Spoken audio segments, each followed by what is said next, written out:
سلام دوستان، امروز با هم آموزش زمان حال ساده در زبان انگلیسی رو یاد میگیریم. خب قبل از اینکه هر چیزی رو درس بدم میخوام یه کاری کنیم. یه روشی هست به اسم اول آزمون. یعنی چی؟ یعنی اول یه امتحانی از خودمون بگیریم ببینیم اصلاً چقدر این زمان رو میشناسیم. اینجوری خودتونم دستتون میاد که کجای کاری رو روی چی باید بیشتر تمرکز کنیم. آماده اید؟ خیلی هم عالی. پس بریم سراغ بخش اول، آزمون اولیه‌مون. اصلاً استرس نداشته باشید ها. این فقط برای اینه که ببینیم از کجا داریم شروع می‌کنیم. بریم ببینیم چی می‌دونید.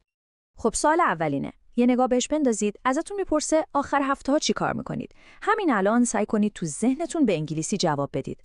لازم نیست جمله بی‌نقص باشه ها. فقط هر چی به ذهنتون میرسه. مثلا خوابیدن، فیلم دیدن، هر چی. اصلاً و ابداً نگران جواب‌ها نباشید. اگه الان نتونستید جواب بدید هیچ اشکالی نداره. هدف ما دقیقاً همینه. قراره با هم یاد بگیریم که آخر این برنامه بتونید خیلی راحت و با اعتماد به نفس به این سوال جواب بدید. پس فقط با من همراه باشید. خب وقتشه بریم سر اصل مطلب. تو این بخش میخوایم جعبه ابزارمون رو باز کنیم و ابزارهای لازم برای ساختن جمله‌های حال ساده رو یاد بگیریم. اینا دقیقاً مثل آچار و پیچگوشتی برای حرف زدن شما هستن. خیلی مهمه.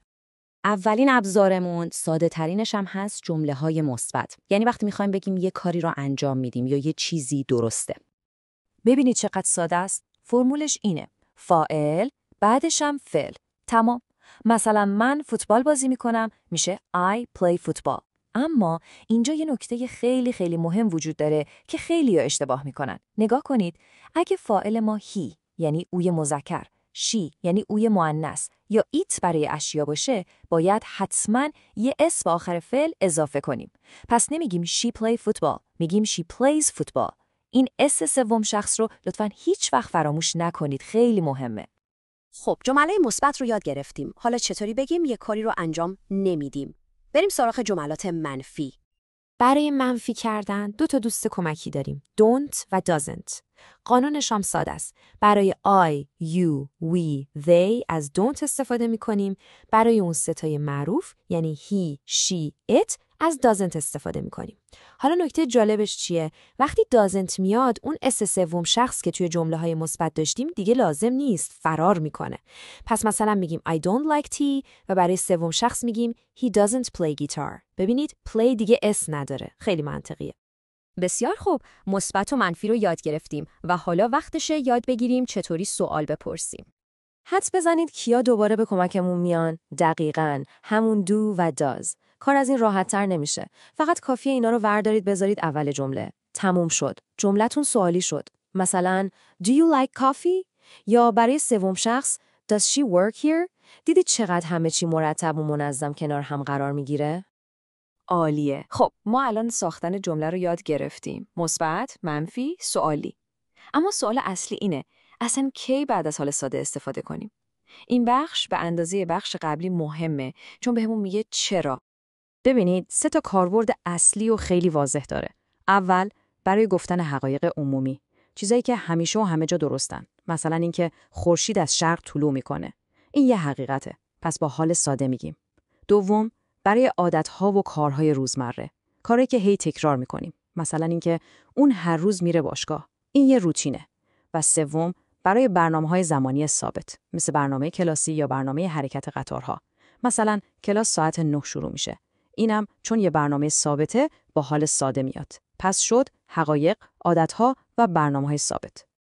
خب دیگه تئوری بسته. حالا وقتش آستین‌ها رو بالا بزنیم و تمرین کنیم. همه چی رو یاد گرفتیم. حالا نوبت شماست که از این ابزارها استفاده کنید. آماده اید؟ خب تمرین اول. جمله رو ببینید. She go to school by bus. باید شکل درست فعل go رو بذاریم تو جای خالی. حواستون به فاعل باشه. فاعل she هست. یه چند ثانیه فکر کنید.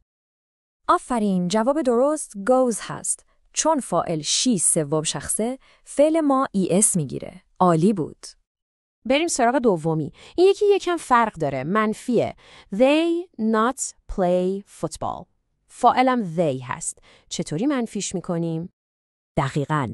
Don't play. چون فاعل they هست، دوست کمکیمون don't میاد و خود فعل هم که ساده و بدون تغییر باقی میمونه. فوق‌العاده است. کارتون حرف نداشت. دیدید چقدر راحت بود؟ خیلی سریع دارید راه میافتید.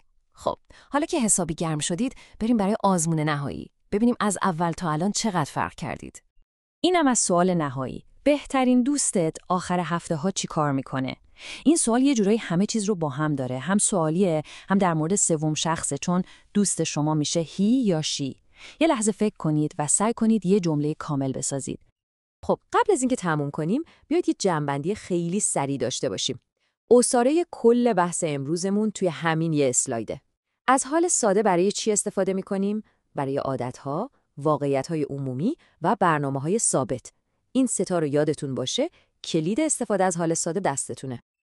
و حالا یه سوال برای خود شما. این رو به عنوان تکلیف امشب در نظر بگیرید. سعی کنید روتین روزانه‌تون رو با چند تا جمله حال ساده برای خودتون توضیح بدید. بهترین تمرین همینه. خیلی خوشحالم که با من همراه بودید. امیدوارم این توضیحات به دردتون خورده باشه. تا برنامه بعدی و یه موضوع جذاب دیگه موفق باشید.